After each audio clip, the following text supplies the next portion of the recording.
સામાન્ય રીતે સમાજમાં જ્યારે આપણે જીવન લીધું છે ત્યારે આપણા મગજની અંદર 2-3 કોન્સેપ્ટ ક્લિયર છે.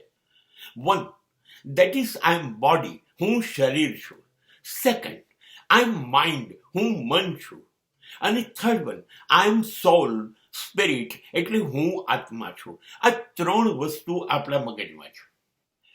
કરેક્ટ. 3માંથી શરીર અને મન સાથે સાથે આવ્યું છે. આપણે ગર્ભમાંથી બહાર લઈને આવ્યા, મા બાપે આપ્યું છે. એ વાત સાચી છે. પણ ત્યાં ગર્ભમાં પ્રવેશ એ અસ્તિત્વએ આત્માનો કરાવ્યો. અને માટે કહી શકાય કે શરીર, મન અને આત્મા બધું જ અસ્તિત્વની દેન છે, એને આપેલું છે. એનો આપણે જીવનભર ઉપયોગ કરવાનો, જેટલા શ્વાસ આપણા નક્કી છે એ મુજબ. હવે તમે તમારું શરીર, હવે તમે તમારું મન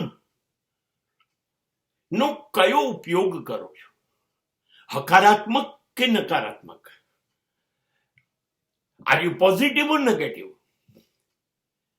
તમે સાચું બોલશો, ધર્મમાં છો, ન્યાયમાં છો, નીતિમાં છો, પ્રેમ તરફ છો, હા, તો એ તમે શરીર, મન અને આત્માનો સકારાત્મક ઉપયોગ કર્યો.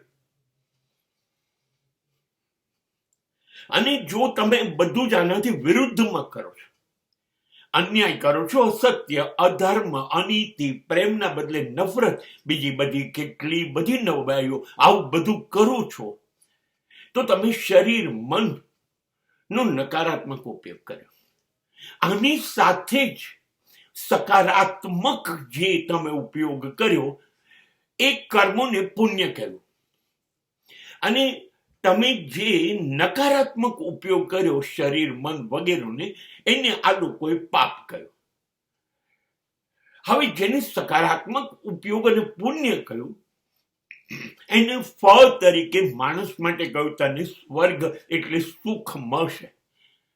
અને જેને અહીંયા જ નકારાત્મકતા એટલે પાપ કર્યા, એને ફળ તરીકે ભોગવવું પડશે, માટે નર્ક મળશે. આટલી સાદી વ્યાખ્યા સમાજમાં લોકોના મગજમાં ઉતરે માટે આપી. હવે પરમેશ્વર તમને કહેતો નથી તારે શું કરવાનું, તારે કેવી રીતે જીવવાનું, મેં તને શરીર આપ્યું, મન આપ્યું, આત્મા આપ્યું, તારે શું કરવાનું, એ અંગેનું માર્ગદર્શન ઈશ્વર આપતો નથી. એણે તમને શક્તિઓ આપી દીધી, મન આપ્યું, શરીર આપ્યું, બધું જ આપી દીધું. હવે તમે નક્કી કરો કે તમારે શું બનવું છે.